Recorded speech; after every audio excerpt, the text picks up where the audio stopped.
Eu já vi ao longo da minha carreira muitas situações dessas, empresas grandes, multinacionais, empresas nacionais, em que a empresa começou pequena, cresceu, virou um gigante, aí do nada, olha, sua marca você vai ter que mudar, receber uma notificação e já é tarde. Você vai contra-notificar, aí tem o princípio da anterioridade também em relação à marca, que acaba indo por terra. Então, assim, a preocupação não é só em relação à empresa, também tem questão da marca, a questão também... Contratual, né? Contratual. Muitas coisas sem contrato ou contratos redigidos de forma muito amadora, né?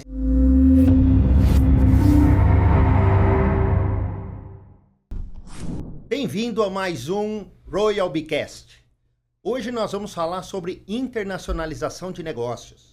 Nós vamos falar sobre como você trazer a sua empresa para os Estados Unidos seguindo as regras e as legislações americanas e também brasileira, para você que está aí no Brasil. Eu sou Fredson Justo, sócio e fundador da Crafis, uma empresa especializada em gestão administrativa, onde nós ajudamos o seu negócio gerindo toda a parte do seu back-office e te deixando livre para você se dedicar no desenvolvimento e crescimento do seu business. Hoje nós temos um convidado muito especial. Eu conheci ele há uma semana, um pouco mais de uma semana, já tivemos uma conexão fantástica, já começamos a fazer negócio juntos. Então, Marcelo, seja muito bem-vindo e quero que você se apresente aí para o nosso público. Muito obrigado, Fredson, pela oportunidade. Eu estou muito feliz, muito lisonjeado de estar aqui. Para mim é uma honra, né? Como você bem disse, cheguei aqui há pouco tempo aos Estados Unidos e já estar aqui com pessoas como você é uma honra para mim. Muito obrigado. Bom, eu sou advogado empresarial no Brasil já há 32 anos, né? Eu venho levando a minha carreira sempre ligado a empresas, na esfera empresarial, trabalhista, fiscal, tributária, marcas e patentes, aduaneiro e etc. E também faço também a área do direito desportivo também há alguns anos. Que legal. Que também sou ligado ao esporte, né? Isso tem tudo a ver com o que nós vamos falar hoje, né? Exatamente. Empresa, tem. Esporte também precisa de empresa. Exatamente. E os esportistas que saem do Brasil, que é muito comum, né? Exatamente. Jogadores de futebol que vão para fora, todos eles precisam se preparar para essa internacionalização. Exatamente. Então, muito bom tê-lo aqui. Muito obrigado. Um advogado societário que conhece todas essas áreas. Sim. E que esse é o tipo de profissional que os brasileiros precisam para se apoiar, para que eles tenham um planejamento correto para poder internacionalizar seus negócios, né? Exatamente. Então, isso é muito bom. Aí, me fala, você tem trabalhado com essa estratégia com empresas, criado planos de sucessão, criado planos patrimoniais, de proteção. Sim. Como que é a nova legislação que a gente tem ouvido falar, onde que as empresas LLCs também vão ter que declarar no Brasil? Conta um pouquinho para nós o que tem mudado com isso. Então, Fredson, o que acontece é o seguinte, hoje nós temos aí todos os países estão se interligando em relação a essas informações sigilosas, né? Isso. Então, hoje tem comunicação, né? Comunicação entre todos os órgãos, Exatamente. Receita Federal... Isso vai se aprofundar cada dia mais, né? Com a tecnologia evoluindo, vai acabar sendo um ambiente único um dia, né? Com certeza. Irá. O que acontece é o seguinte, em relação ao Brasil, a questão da proteção do patrimônio, que o pessoal tem debatido bastante, está tendo muita discussão no Brasil, nada mais é do que uma transparência daquilo que a empresa está fazendo, justamente para não ocultar patrimônio, justamente para não trazer um benefício para aquela pessoa que sonega impostos e tudo mais. Então, a chamada bens de família, empresa familiar, tudo isso vai ter toda uma aparência de trazer esses bens de uma forma correta e não simplesmente declarar ali naquele contrato e apresentar isso à Receita. O que acontece é que aqui nos Estados Unidos a gente tem alguns tipos de empresa, né? Como Corp, S Corp, C Corp, LLC, enfim, Partnership, Solid Partner. tem vários tipos de empresas, Sim. cada tipo tem um formato tem de a tributação, tua né? especificidade. Então, quando a gente ouve falar no Brasil, a LLC vai ser tributada no Brasil. Para que todo mundo entenda o que é isso, uma empresa LLC nos Estados Unidos, ela não paga o imposto de renda federal na empresa. Exatamente. Esse lucro da empresa é transferido automaticamente para a pessoa física e adiciona esse lucro à declaração de renda da pessoa física e paga o imposto pela pessoa física. Exatamente. Né? Isso não significa que o lucro veio para a pessoa como dinheiro. Exatamente. Então, às vezes, a empresa teve um exemplo, numerário, sim, claro. 1 milhão de lucro. E a pessoa não tirou esse 1 milhão. Mas como Exatamente. teve o lucro vem para a pessoa e ele paga o imposto sobre isso. Exatamente. A empresa não paga, mas a pessoa paga. A pessoa paga. O que a Receita Federal no Brasil está fazendo é o seguinte, olha, se você declara nos Estados Unidos que você teve esse lucro e está pagando imposto lá, eu quero que você declara também no Brasil. Não me importa se você retirou ou não o dinheiro. Se você Exatamente. declarou lá, eu quero que você declare aqui. Declare então, aqui esse também. é a discussão. Exatamente. Né? E tem alguns pontos que faz sentido, ou seja, se você declara nos Estados Unidos, faz Sim. sentido declarar lá? Aham. Até faz. Porém, se você pagou imposto aqui, também faz sentido você deduzir o imposto lá. Com então, certeza. essas discussões ainda estão muito indefinidas, né? Então, não Exatamente, está claro exatamente. na lei se você vai poder deduzir o imposto ou não, mas... Na minha opinião, né, não sou legislador, na minha opinião Sim. é se eu tenho que declarar a renda, o lucro, porque isso não é renda, né? Porque se eu não o lucro. retirei, não é renda. Exatamente. Se eu tenho que declarar o lucro, eu também tenho que declarar o imposto devido, né? Exatamente. Isso aí está tendo uma discussão muito grande, muito até jurisprudencial, então ainda vai levar um bom tempo até as coisas realmente serem fixadas, né? Exato. Então, agora, o grande problema é que o empresário, às vezes ele sai do país sem tomar as devidas precauções, né? Como ter uma assessoria jurídica, uma assessoria contábil, no país aonde ele vai estabelecer essa filial. Em ambos, sucursal. né, Marcelo? Exatamente. A pessoa que hoje é empresário no Brasil, ele não pode criar negócios fora do Brasil sem planejamento. Com né? certeza. Tem que ter Então, um planejamento assim, precisa jurídico, planejar, exato. tributário, um planejamento de compliance, tem que conhecer as leis desse país para onde ele está levando a empresa dele, né? Ele não Exato. pode simplesmente achar que o contrato que ele celebra lá no Brasil, ele vai conseguir trazer Da mesma forma, né? para os Estados Unidos da mesma forma. O que você vê, por exemplo, assim, a gente vê aqui nos Estados Unidos muitos brasileiros, né? Nós estamos falando aqui para brasileiros especificamente. Eles chegam nos Estados Unidos sem estrutura e começam a fazer negócios sem se planejar e cometem vários erros, né? Exatamente. Eu costumo dizer que quando você planeja, você define o caminho que você vai seguir. Perfeito. E aí você segue esse caminho e faz ajustes no caminho, mas Claro. você já tem o plano de negócio. Sim. Né? É como um GPS, né? Exatamente. Hoje a gente entra no carro, põe no GPS, ele traça uma reta. Exatamente. Isso é um plano. Não significa que vai seguir o plano, porque no meio do caminho você já viu que o GPS fala, encontrei um caminho melhor, você quer sim ou Encontrei não, uma né? alternativa. E né? você fala, ok, isso é ajuste do plano. Exatamente. Então a gente usa isso para dirigir, mas não usa isso para empresa. Olha que interessante, a gente não usa o nosso GPS empresarial. Com certeza. né? Com certeza. Então às vezes comete-se vários tipos de erros e depois vai buscar um profissional para arrumar. É mais difícil você limpar e arrumar do que fazer certo. É muito mais Justamente. difícil. Então, Eu costumo dizer que esse é o motivo que o carro tem 5, 6 marchas para frente e uma só para trás, né? Porque dar ré não é fácil, Dar não. ré não é fácil. Não é fácil andar para trás, né? Como é que você vê isso? eu vejo da seguinte forma, realmente o empresário vem, né, da maneira, às vezes até por indicações de um amigo, alguma informação da internet, eu vou para lá e tal. E não é assim. Ele precisa ter um acompanhamento jurídico, um acompanhamento contábil, para justamente não cometer erros que até vão comprometer o próprio visto dele enquanto pessoa física no país. Então, as coisas são atreladas aqui nos Estados Unidos. A tua parte jurídica, a tua parte pessoal, elas são atreladas. São muito então, próximas. qualquer erro na tua parte jurídica vai dar um problema na pessoal e vice-versa. Então, assim, tem que ter um planejamento. A pessoa tem que entender que os Estados Unidos têm o seu compliance, suas exigências legais diferentes e até um pouco mais agressivas que no Brasil. Então, a pessoa tem que tomar muito cuidado e não vir de qualquer maneira, pegando qualquer informação ou algum amigo, olha, faz isso, faz aquilo, que realmente o advogado, qual é o papel dele? O advogado ele tem que fazer justamente o societário, que é o preventivo. Exatamente. A orientação, o preventivo assessoria. É a proteção, né, Marcelo? E não procurar o advogado, olha, surgiu esse problema, como é que eu resolvo? Aí, realmente, o custo vai ser muito mais alto. Uhum. Né? Eu concordo com você. Considerando trazer uma empresa para cá, a pessoa, se ela não tiver uma assessoria jurídica e uma assessoria contábil como você tem aqui, realmente fica impraticável. Fica impraticável.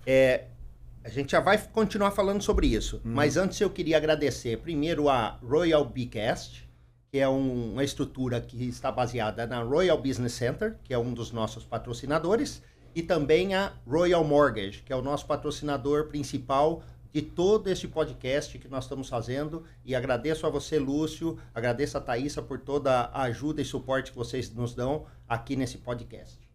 Marcelo, quais são os erros mais comuns que você vê? Eu vejo assim, a falta de planejamento é um erro, a pessoa misturar conta pessoal com conta corrente, pessoal com conta corrente empresarial. Eu vejo as pessoas trabalharem sem emitir invoice ou sem emitir nota fiscal ou comprar sem nota fiscal. Exatamente. E isso tudo vai gerando um buraco negro, né? Vai. Quais os erros que você vê mais comum olhando com a visão do advogado, né? Eu tenho uma visão muito mais business, mais como um CFO, como um administrador de negócio, como um contador. Eu tenho essa visão mais de organização. A sua visão de advogado, quais os erros mais comuns que você vê? Os erros mais comuns é isso que eu acabei de relatar. A pessoa não faz um planejamento tributário, né? E também é importante dizer que a pessoa tem que se preocupar também em registrar a marca, a patente que ela registro traz de marca cá. É importante. É importantíssimo. Né? É importante. Porque a gente vê empresas perdendo o brand, né? A marca, exatamente, por não ter registrado. Né? Exatamente. O trabalho de anos aí, a FIO, que a pessoa, de uma hora para outra, é obrigada a mudar. Isso aí. E a gente conhece histórias no Brasil que o brasileiro não é muito comum registrar, não é parte da nossa cultura, né? Nós fazemos muitas coisas informais. E aí, essa é a razão de ter comidas, bebidas brasileiras registradas o nome no exterior, né? Exatamente, então, exatamente. As pessoas de outros países vão, registram os nomes brasileiros e ficam com a propriedade do nome, né? E aí, se você quiser vender, tem que pagar royalties, né? Então, isso é importante. Eu já vi ao longo da minha carreira muitas situações dessas, empresas grandes, multinacionais, empresas nacionais, em que a empresa começou pequena, cresceu, virou um gigante, e aí do nada, olha, sua marca você vai ter que mudar, receber uma notificação, aí já é tarde. Você vai contra-notificar, aí tem o princípio da anterioridade também em relação à marca, que acaba indo por terra. Então, assim, a preocupação não é só em relação à empresa, também tem a questão da marca, a questão também... Contratual, né? Contratual. Muitas coisas sem contrato ou contratos redigidos de forma muito amadora, né? Exatamente. E os contratos do Brasil aqui, eles têm que ser adaptados, como eu disse... Não são os mesmos, né? Não são. As cláusulas são diferentes. Compliance, né? Aqui nós temos contratos imensos, falando no que tange a lei antipedofilia, antiterrorismo, lavagem de dinheiro, né? Tudo isso é muito forte. Muito forte. Então, assim, a pessoa tem que se adaptar. Se não se adaptar, ela realmente, como você disse, ela vai perdendo essa capacidade e vai ter problemas lá na frente com a legislação.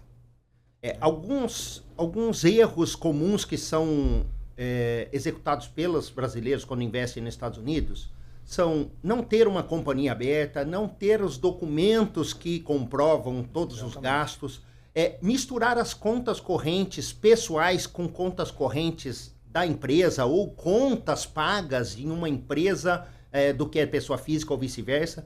Também toda a parte de registro de marcas e patentes, isso é muito importante.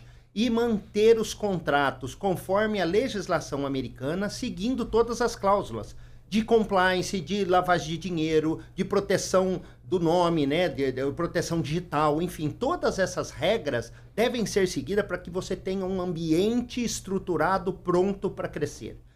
E quem não tem isso, Marcelo, fatalmente vai ter um problema. Vai ter um problema. Por quê? Os Estados Unidos é um país onde a legislação ela é muito forte, né? E essas pequenas coisas são punidas severamente. Sim, então, o que acontece? É um país de alto nível de compliance, toda a área financeira, a área bancária é reconhecida mundialmente pelo alto nível de qualidade de compliance. Né? Então, assim, quando você tem um negócio nos Estados Unidos, você não tem só uma empresa, você tem uma confiança do mundo que a sua empresa é uma empresa globalizada, porque você segue as regras dos Estados Unidos, você segue a legislação, você segue o ambiente financeiro, você segue ali a regra de compliance, de proteção digital. Então, tudo isso dá uma força e um poder muito grande para a empresa. Com certeza, isso vai alavancar uma reputação altíssima para a empresa. Falar, olha, nós temos uma filial nos Estados Unidos, quer dizer, então, isso a nível mundial é muito bom. Agora, tem que se tomar todos esses cuidados, como você relatou, e mais ainda, saber que nos Estados Unidos também tem as leis trabalhistas, também tem as leis tributárias que têm que ser seguidas. Então, a pessoa tem que tomar todos esses cuidados, justamente para não confundir a pessoa física com a jurídica, né? Abre uma empresa de uma forma errada, então o tipo de atividade que ela vai desenvolver aqui é muito importante também. Exato. Então, tem uma confusão ou até uma falta de conhecimento nossa como brasileiro, de que o Brasil é um país muito complexo em impostos, né? Não importa se é fácil, se é difícil, mas é um país complexo. Uma quantidade de impostos, a forma de calcular. Altíssima. E tem-se a impressão de que não, os Estados Unidos é tranquilo, eles têm o IVA aqui, tá tudo certo. E não é, porque os Estados Unidos ele tem 50 estados. Então, ele tem a legislação federal e tem a legislação estadual. E tem alguns estados que não seguem toda a legislação federal, porque eles têm a legislação própria. São estados independentes. Né? Sim. E nos Estados Unidos, nós temos um ambiente chamado condado, que não existe no Brasil. No Brasil é federação, estado e cidade. E município. Né? Município. Aqui, entre o estado e o município, tem um condado. Então, um condado é um conjunto de cidades. Então, por exemplo, a Grande São Paulo poderia ser um condado. Né? Então, o condado tem um governo. E as regras são por condado. Então, as cidades que estão dentro do condado seguem a mesma regra. Então, no Brasil seria o ISS do condado é o mesmo. Não seria 5% em São Paulo e 2% em Barueri. Entendeu? Seria ou 2 ou 5 para todo mundo. Entendeu? Então, a regra é por condado. Então, o que acontece? Tem a lei federal, a estadual e a do condado. Isso. Então, um exemplo, um produto na Flórida, você paga 6%. Então, você vai no supermercado e paga 6%. Porém, o condado que nós estamos em Orlando, nosso condado chama Orange County, ele tem um adicional. Então, todo produto que você compra em Orange County, você paga 6,5%. 6% do estado mais meio do condado. Né? Então, outro condado pode ser 0%, pode ser 1%. Né? Então, isso vale para todos os condados do país. Então, tem a legislação, né? Então, quando a pessoa fala assim, não, é simples, é só calcular um imposto e tá tudo certo. Não. Depende, o estado depende do condado. E, por exemplo, serviços não têm impostos. Né? Na Flórida, por exemplo, não tem impostos. Sim. E a Flórida tem uma vantagem, ela não tem o imposto de renda estadual. Alguns estados também têm imposto de renda estadual. Então, a Flórida tem só o federal. Não é tão simples quanto as pessoas imaginam, né? Claro que não é, porque aqui você compra um café e o café tem imposto, como você bem disse. Então, vem lá, discriminado, né? Exatamente. Do café, porque o preço do café é do imposto. Você só toma o café, não toma o imposto. Imposto não. Então, assim, aqui, cada estado tem inclusive a sua legislação tributária e todas as outras legislações. Inclusive criminal, civil, tudo. Então, assim, na Flórida é de uma maneira, em Washington de outra maneira, no Texas é de outra maneira e assim por diante, né? Então... Exatamente. Muito bom. Eu queria discutir um tema com você, que é o tema das holdings, que a gente ouve muito falar em holding, né? Tem pessoas que abrem a holding nas Ilhas Caimã, em BVI, na Holanda, nos Estados Unidos, em Delaware. Então, todo mundo fala de holding, né? Você, como um advogado especializado na parte societária, como é que você vê esse processo de ter uma holding que protege as empresas, que é dono de todo o patrimônio, de todas as empresas da família, né? O primeiro ponto é realmente a gente analisar qual é o tipo de atividade que essa holding vai ter. Ela precisa ter uma atividade, seja ela administração de bens, seja ela compra e venda de imóveis e assim por diante. Mas ela tem que ter um acompanhamento jurídico e contábil para que realmente ela não vá cometer um ilícito. Né? E eu já posso adiantar, até por experiência anterior, né, ao longo da minha carreira, que realmente essa parte... o americano, quando se depara com bancos, informações, por exemplo, Ilhas Caimã, isso não é muito aceito por eles. Então, tem que tomar muito cuidado, a empresa tem que fazer justamente um planejamento da melhor maneira possível para evitar problemas lá na frente, porque isso vai ser questionado. Exatamente. Eu também não tenho exatamente o caminho por não ser especialista nisso no Brasil, tá? Mas o que eu tenho ouvido muito, inclusive eu estive num banco de primeira linha nos Estados Unidos conversando com os gerentes do banco, e o que eles me falam é o seguinte: quando a pessoa tem uma holding em Caimã e cria negócios nos Estados Unidos, quando eles vão nesses bancos de primeira linha abrir conta, o nível de compliance é tão alto que eles precisam conhecer o dono principal, a pessoa física que é dono, que em inglês chama UBO, Ultimate Business Owner, né? É o último dono do negócio. Dono do negócio. E o que acontece? Ele pega, quem é o dono dessa empresa? É na Ilha Caimã. Quem é o dono da Ilha Caimã? Não sei. Por quê? Porque fica blindado, fica escondido. Exatamente. Daí você tem um negócio, você tem dinheiro, você tem prosperidade na sua mão e não consegue abrir uma conta corrente. Você fica bloqueado. Por quê? Porque você não fez o plano correto. Exatamente. Vai vir para os Estados Unidos? Abra sua holding nos Estados Unidos. Aqui os Estados Unidos vai saber quem é você, vai te conhecer.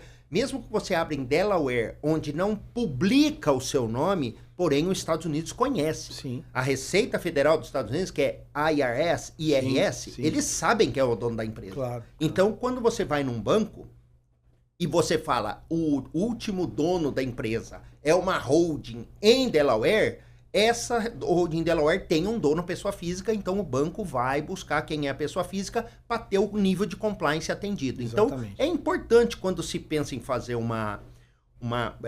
digamos assim, uma holding que seja feito no lugar correto. Com certeza. Pessoas que querem vir ou têm plano de vir para os Estados Unidos, usem as estruturas criadas nos Estados Unidos, porque facilita a sua vida, né? E aqui, vai impactar no seguinte sentido, que se você fizer dessa maneira, de qualquer jeito, vai dar uma aparência de lavagem de dinheiro. E os americanos são totalmente contra isso e não vão deixar você levar adiante a sua empresa. Você vai... Exatamente. Então, para você que quer... problemas sérios lá na frente. E concordo com você. Isso realmente causa problema. Eu citei um problema financeiro, que é de abrir conta, que é básico, mas que vai operar sem uma conta corrente. Não tem como. Né? Então, para você que quer abrir uma holding e se preparar para fazer uma proteção tanto do seu patrimônio quanto concentrar todos os lucros em uma holding e você ser o dono da holding, e isso facilita no patrimônio, facilita na sucessão, enfim, tem vários benefícios.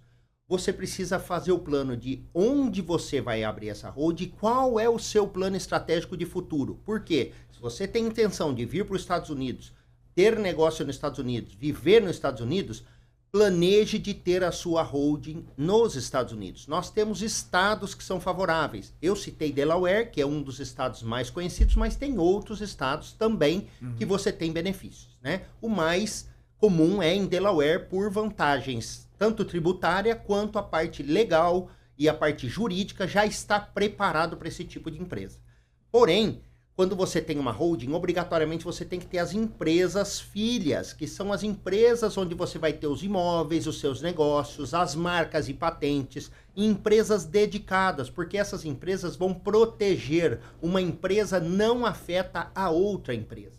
Tá? Então, ter uma estrutura é muito importante e ter a assessoria de um advogado, de um contador também é muito importante, né, Marcelo? Para que isso não seja feito de forma errada. É fundamental para que não ocorra nenhum erro, né, nessa transposição vir a empresa do Brasil para cá e se evitar maiores problemas, né? Não, eu concordo contigo. Eu queria fazer só uma pausa nessa conversa, porque entre a nossa conversa essa semana, Você me falou algo de que você é goleiro. Que negócio é esse, advogado goleiro? Você defende causa e defende bola? Conta um pouquinho pra gente isso aí. O que é isso aí? Eu tô sempre na defensiva, né? O que acontece? Eu joguei, tentei ser profissional, joguei em categorias de base e tudo mais. Joguei até fora do país também.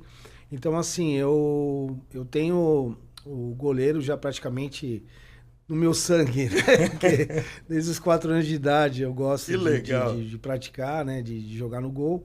E isso acompanha a minha vida, a minha carreira, né? E joga até hoje? Né? Jogo, pratico e é o meu, digamos assim, o meu hobby, vai. Que legal, né? Que legal. E eu tenho também participações lá na OAB, lá de São Paulo, né? A gente defende a OAB tanto nos campeonatos você joga nacionais... no gol para os campeonatos... Para os campeonatos da OAB. Da OAB, né? O campeonato da OAB hoje no Brasil cresceu bastante também, né? Tem os campeonatos internacionais, eu já tive a oportunidade de participar em um campeonato na Argentina. Então, assim, o pessoal hoje está se dedicando bastante nesse campo, né? E também participo em alguns clubes lá de São Paulo, e, enfim. Aqui também nos Estados Unidos eu tenho conhecido bastante gente... né? Tenho jogado também, então legal. É algo que me dá um prazer e me dá alivia, digamos assim, então o estresse da profissão. Que estão nos ouvindo aqui, convido aí. Eles para ver se conseguem passar por essa defesa. Exatamente, tem que buscar aquilo que te faz bem, né? Então, que legal. Por enquanto, é muito bom saber isso, porque você comentou tem que ter uma atividade física, né? Você comentou comigo que teve... vocês ganharam pela OAB do Brasil alguns campeonatos, sim. né? Nós temos um campeonato anual lá no Brasil, né? E eu jogava para uma equipe, a gente foi tricampeão. E já outros títulos também ao longo aí da minha trajetória. Que Isso não pela pouca, OAB São né? Paulo? OAB São Paulo, que não é pouco, né? Então já estou bastante... que legal. Há muitos anos já nesse campeonato, né? Bom Deixo saber aqui isso. até um abraço para meus amigos lá da OAB. Que legal. Parabéns. É muito legal ver isso, que normalmente a gente vê, né, as profissões e a gente não vê que atrás das profissões tem uma pessoa que tem uma vida, né, com família, com hobbies, com esporte, enfim. É muito, muito legal compartilhar isso com as pessoas. Porque o profissional do direito, ele é uma pessoa que abraçou uma carreira que você tem a capacidade postulatória em juízo, né, e você... é cobrado de todas as maneiras. Então, você tem um tribunal que você tem que responder, cumprir prazos, você tem um cliente que também te cobra o tempo todo. Então, realmente não é fácil. A nossa pressão psicológica é num nível realmente alto. Então, você tem que ter uma válvula. Cada um tem né? Tem a música, o outro tem a poesia, o outro tem a culinária e assim por diante. Eu tenho o esporte e também continuo meio que na defensiva porque sou goleiro. É isso. Legal, muito bom compartilhar isso. Marcelo, voltando um pouquinho nos temas que nós temos, quando a gente vai abrir uma empresa aqui nos Estados Unidos, normalmente as pessoas pensam que precisa ter muita documentação. Na verdade, para você abrir uma empresa aqui nos Estados Unidos, você precisa ter o passaporte, né, brasileiro, precisa ter um endereço e precisa ter uma pessoa responsável, um agente para ser responsável por comunicar com a Receita Federal dos Estados Unidos, que é a IRS. Né? Então, com o passaporte é o suficiente para abrir empresa. Então, por ser tão fácil, as pessoas acabam não planejando, não fazendo o que tem que fazer. E aí não é o seu negócio fazer imigração, mas a gente tem visto muitas pessoas que fazem abertura de uma empresa sem pensar no processo imigratório e acaba tendo problema. Perfeito. Né? Você já ouviu falar sobre esse assunto? Qual que é a sua indicação para essas pessoas que querem morar aqui e querem ter empresa? Qual é o caminho que eles têm que seguir? O caminho que eles têm que seguir, em primeiro lugar, realmente é o visto pessoal. Primeiro ver o visto. Primeiro ver o visto, antes de qualquer coisa, porque, inclusive, abrir a empresa sem o visto vai causar um problema lá na frente. Vai ser questionado. Por que você abriu, você não tem visto? A menos que resida no Brasil. Né? Daí você abre como um investidor no exterior, mas você não pode trabalhar na empresa. Exatamente. Mesmo porque aqui o turista não pode trabalhar. O turista que tem B1, B2, ele não pode trabalhar. Então ele tem que ter, a primeira coisa é ter o visto. E a questão toda é que hoje as pessoas vêm, abrem conta, abrem empresa e depois vai pensar no visto. Quer dizer, já cometeu um grande erro. Então, não pode ser dessa maneira, entendeu? Isso. Você que quer vir para os Estados Unidos, abrir uma empresa e residir nos Estados Unidos, é importante que você se planeje para isso. Por quê? Existem mais de 180 tipos de visto diferentes. Um desses vistos pode ser para você. Porém, você pode ter um visto que é exatamente o que você precisa para ter a residência aqui nos Estados Unidos, e esse visto não permite que você tenha uma empresa LLC. E você abriu uma empresa sem planejar e perdeu a oportunidade da sua vida de ter um visto de residência. Então, esse planejamento que o Marcelo comentou é muito importante. Com certeza, não há sombra de dúvida. Tem uma diferença que é a pessoa abrir empresa operacional e a pessoa abrir uma empresa de investimento. Então, por exemplo, quando você vai comprar uma casa nos Estados Unidos, morando no Brasil, você abre uma empresa, compra a casa sobre essa empresa, né? Ou seja, a empresa é dona da casa e você é um investidor. Você não trabalha na casa, você não vive da casa. Né? Então você comprou para investir e aluga a casa. Então isso é possível, isso não é problema porque é um investimento. Né? Não, inclusive é recomendado, né? Porque no caso do falecimento, meio que o patrimônio... A parte de sucessão é mais fácil, né? A parte de sucessão, ele meio que está blindado, porque se a pessoa vem aqui e compra enquanto pessoa física, ela pode ter realmente algum problema. Sem contar que o imposto sobre o inventário aqui, ele é cerca de 40%. Né? Então é alto. Né? Então não vale a pena você ter as casas de investimento sobre o seu nome. Vale muito mais a pena você ter isso sobre a empresa, porque você consegue calcular os custos da casa e pagar o imposto sobre o lucro somente. Né?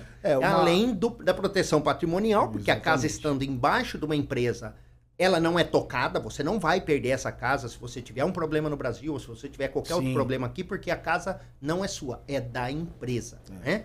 Então isso você tem uma proteção. Não, e fica realmente complicado porque existem acordos internacionais e o Brasil não tem ainda esse convênio em relação a penhoras e bloqueios. Então, assim, o que acontece? A pessoa tem que saber que comprar a casa não vai dar condição de visto. Já começa daí. Exatamente. E segundo, a pessoa, quando tira o visto, ela vai tirar o visto dentro daquela categoria que ela vai exercer. Né? Como você bem disse, são mais de 180 tipos de visto. Tem vários tipos. Tem os mais comuns, né, que as pessoas conhecem. Exatamente. Mas basicamente, se você vai tirar um visto de trabalho, tem que estar relacionado àquilo que você faz. Aquela atividade que você vai desenvolver. A empresa que você tem. Exatamente. Né? Se você é um cidadão europeu, com um país que tem convênio com os Estados Unidos, é outro tipo de visto, é outro tipo de investimento. Então, por isso que é importante sempre estar assim, suportado com uma pessoa especializada. Não, com certeza. Além do mais, deixar aqui uma mensagem aos brasileiros, né? Que realmente a justiça aqui, os custos são elevados. Então, assim, se a pessoa errar, realmente ela vai pagar um preço bem caro.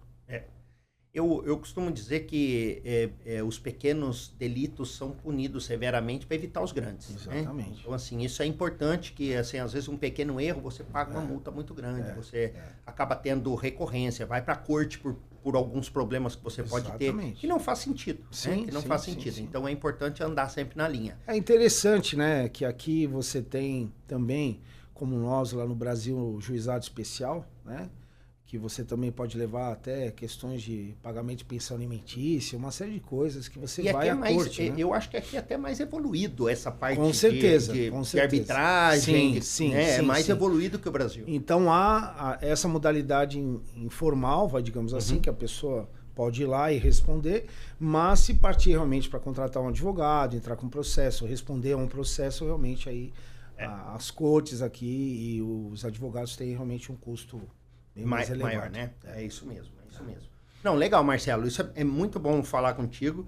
Antes da gente terminar e ter uma pergunta para você, eu queria agradecer novamente ao Royal Mortgage, que é o patrocinador nosso desse podcast, ao Royal Bcast, toda essa estrutura que nós temos aqui do podcast, que é maravilhosa. Vocês que vão vir aqui para Orlando, venham conhecer o Royal Business Center. É um centro onde nós temos várias empresas, salas de reuniões, anfiteatro, salas de treinamento preparado para receber o seu negócio.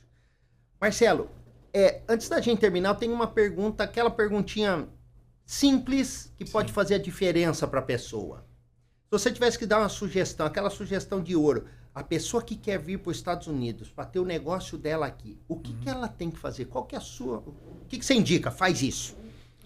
Olha, a primeira coisa é uma análise de mercado, né, para ver realmente se a atividade que ela desenvolve no Brasil é conivente aqui com o mercado americano, que já é um grande ponto, né, acho que é o principal. Segundo, um planejamento com um profissional da área jurídica e da área contábil, que possa te dar todo o respaldo para que você não cometa erros, porque realmente o erro aqui, o preço é muito caro. E mais do que isso, se preocupar também no que tange a questão do visto. Eu acho que isso aí é de suma importância antes de trazer a empresa e a pessoa que quer vir morar para cá. A partir do terceiro mês aqui, quarto mês, você já tem que estar pensando já no teu visto, já procurar um profissional, porque você não pode ficar aqui na condição de turista. Exatamente.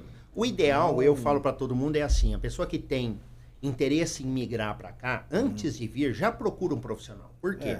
Porque os vistos, eles não são rápidos. Né? Então vamos falar assim, 2 anos. Demora. Pode ser mais, pode ser menos. Vou colocar um tempo de 2 anos para as pessoas entenderem que não são 3 meses, não são 6 meses. Exatamente. Então não adianta vir para cá e achar que em 3 meses resolve o problema. Não. São 2 anos, gente. Então, em média, 2 anos. Então, você procura antes o advogado, já vai trabalhando, ele vai te indicando qual o caminho correto, como fazer, para que quando você venha, você esteja amparado pelo processo que você está correndo. Para não chegar aqui e o advogado ter que dar a notícia ruim. Eu tenho amigos e parceiros advogados que fazem isso com maestria, e eles falam, é muito duro, mas às vezes a única saída é falar, você tem que voltar para o Brasil. Exatamente. Não tem o que fazer. E a pessoa tem que voltar e recomeçar o processo e perder o tempo que esteve aqui, às vezes deixar negócio, deixar casa, deixar carro, entendeu? E afetar até a vida da família, porque não fez o plano correto, tirar os filhos da escola e voltar para o Brasil. Então, para que você não tenha que dar esse passo que é muito doloroso, você se planejar antes é a chave, né? E hoje também a legislação de imigração aqui nos Estados Unidos realmente ficou mais enérgica, é notório, todo mundo sabe, né? Através do Trump, da presidência. Então, assim, realmente,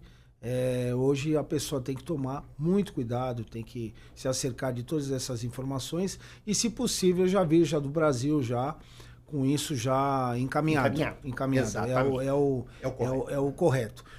Mesmo porque, às vezes, todo mundo tem que estar de pleno acordo, né? Por exemplo, o casal, o marido e a mulher tem que estar a mesma concordância, porque realmente não é fácil. A pessoa vem para cá, aí o marido quer, a esposa não quer, enfim, tem que tomar cuidado, né? Eu sempre falo eu soube que muitos casais acabam vindo para cá e acabam se separando justamente por conta disso, saudade dos amigos, da família e etc. Porque realmente a vida aqui, ela não é fácil. A pessoa tem que ter realmente muita dedicação para continuar e para se manter. E para trabalhar. É o país de oportunidade, mas você tem que bater na porta da oportunidade. É, né? Aquela então, frase, aqui, né? Aqui se trabalha muito, né? É aquele chavão, né? Que eu já ouvi aqui várias vezes. Os Estados Unidos é para todos, mas nem todos são para os Estados Unidos. Exatamente. Então a gente tem que... Né? Você mencionou um tema aí que é muito interessante, que é assim, muitos casais vêm e acabam se separando e um volta. Exatamente. Então é comum você ver aqui nos Estados Unidos mulheres com os filhos e o marido no Brasil. Exatamente. Por quê? Porque o marido acaba chegando aqui, não tem um processo profissional adequado, ou ele não veio com um processo planejado e acaba indo trabalhar em lugares que ele não quer trabalhar e não se adapta com esse trabalho e acaba voltando embora. Por quê? Porque no Brasil ele tinha um emprego melhor, ele tinha os amigos, tinha um clube, tinha um futebol, né? E acaba voltando, e a família fica aqui. Por quê? Porque a esposa com os filhos tem uma qualidade de vida aqui muito melhor. Então eles não querem voltar para ter a qualidade de vida que tinha lá. Então eles preferem ficar aqui e infelizmente separa o casal. Então isso a gente vê com frequência, não é tão raro. Isso independe da questão da classe financeira. Exatamente. A gente vê pessoas mais simples, pessoas mais poderosas. Eu soube de um caso de um CEO de uma empresa que veio para cá e ele teve que se tornar estagiário. Então, assim, realmente fica difícil, né? Então, exatamente. As pessoas essa parte né? não é fácil. Os primeiros anos é para você se adequar, porque você imagina o seguinte: você tem uma vida no Brasil, você nasceu, cresceu, estudou, tem os seus amigos, claro. é da OAB, é goleiro da OAB, você o teu histórico, então tem né? todo o histórico. Aqui você chega, você não tem nada e ninguém. Exatamente. A única coisa que você pode ter é dinheiro, né? Se você chegou no caso dessa pessoa que você falou, eu tenho dinheiro, mas não tem mais nada. E o dinheiro não compra tempo, não compra experiência. Não. O dinheiro não compra relacionamento, o dinheiro não compra crédito. Tá? Então isso você vai ter com o tempo. Né? E esse tempo é dolorido.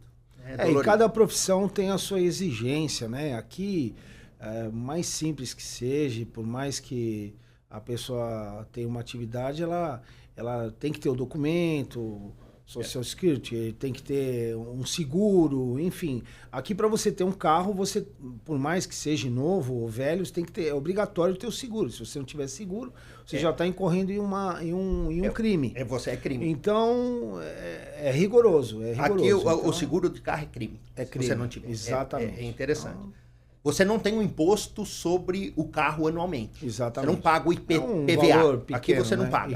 Aqui, na verdade, você paga a placa. A placa é sua, não é do carro. Exatamente. Quando você vende o carro, você tira a placa e põe no novo carro. Né? Então, para renovar a placa, tem um valor. Para que todo mundo saiba, aí é entre $40, $80, depende do carro, tá? Depende da placa. Você tem placas que são placas com marketing, né? Você põe lá de uma empresa, de outra, de um time. Né? Então você paga um valor. Disney, exatamente. Assim, então você paga um valor adicional que você doa para essas empresas ou que patrocina essas empresas. Né? Mas esse é o valor que você paga por ano. Então, se você tem uma Ferrari ou se você tem um carro básico, você vai pagar o mesmo valor da placa. Exatamente. Né? Então eu posso ter um carro básico, vender e comprar uma Ferrari e eu vou pagar o mesmo valor da placa. Né? A placa é da pessoa, né? Exatamente. Então, não é do carro, é da pessoa. Porém, você não tem PVA, mas é obrigatório ter seguro. No Brasil não é obrigatório. Exatamente. É um risco, você não tem, mas não é obrigatório. Né? Marcelo, antes da gente acabar, eu queria que você falasse para o nosso público aqui os seus dados. Se alguém precisar fazer um planejamento empresarial, se precisar fazer esse planejamento de estruturação, se tiver interesse em vir para os Estados Unidos, para que te procure e que você possa ajudar essas pessoas com o melhor planejamento que eles possam ter, para que eles tenham internacionalização tanto da empresa deles, quanto da carreira deles, como você falou desse CEO, né? Tem advogados, tem médicos, tem dentistas que querem vir para cá, é uma internacionalização de carreira. Perfeito. E tem um terceiro, que não é menos importante, que é a internacionalização da família. Perfeito. Que é totalmente diferente de uma empresa. Né? Então, alguém que precisa desse trabalho, procure o Marcelo. Bom, eu vou deixar aqui, no momento, eu vou deixar o meu e-mail, né? marcelofetal@aasp.org.br. A pessoa pode me mandar uma mensagem, eu entro em contato e estou à disposição de todos. É um prazer estar aqui com vocês, né? Estar aqui conhecendo novas pessoas, novas experiências. Então eu acho que a carreira jurídica possibilita esse tipo de coisa, né? Cada dia você está diante de uma situação nova, né? E eu estou muito feliz de estar aqui. Muito obrigado, Marcelo. Muito obrigado pela sua presença. Muito obrigado por ter aceito o convite de vir aqui. É sempre um prazer e não vai ser a única vez que nós vamos falar. Nós vamos se falar muito, nós vamos fazer muito negócio junto aqui nos Estados Unidos e vamos ajudar e suportar muitas empresas que estão vindo para cá.